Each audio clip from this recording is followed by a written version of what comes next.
तो छत्रपती शिवाजी महाराजांचा महाराष्ट्र कुठे आणि आज झालेला महाराष्ट्र कुठे, काय परिस्थिती होऊन बसली आहे महाराष्ट्राची.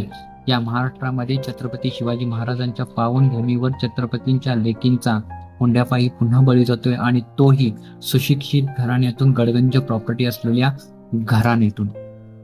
कुणालाच कायद्याचा धाक राहिला नाही, कुणालाच कायद्याची भीती उरली नाही. जो तो इथे असुर झालेला आहे आणि अशा या असुर वृत्तीखाली निष्पाप वैष्णवी सारख्या मुलींचा जीव जातो. प्रामाणिकपणे तिने प्रेम केले, तिचा काहीच गुन्हा नाही, पण ह्या नालायक लोकांची नजर तिच्या बापाच्या प्रॉपर्टीवर होती हे त्यांना आधी कळायला हवं होतं.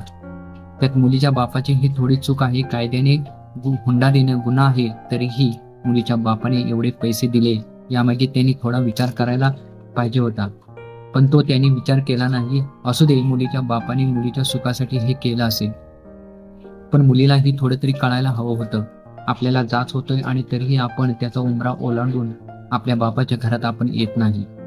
जावई सासऱ्याकडून पैसा घेतो आणि मित्रामध्ये प्रतिस्पर्धा करतो. अरे नसेलच होती तुझ्या मनगडात हिंमत तर कशाला केलंस लग्न. गावगुंड वळू बनून तू फिरायचं होतंस, एखाद्या मुलीचं आयुष्य उद्ध्वस्त करायचं नव्हतंस. मुलीनं जागे व्हा, प्रेमाच्या जाळ्यात अडकू नका. पुढची व्यक्ती कोण आहे, कशी आहे त्याचा पूर्ण अभ्यास करा. 4 वर्ष लग्न उशीर झालं तरी चालेल.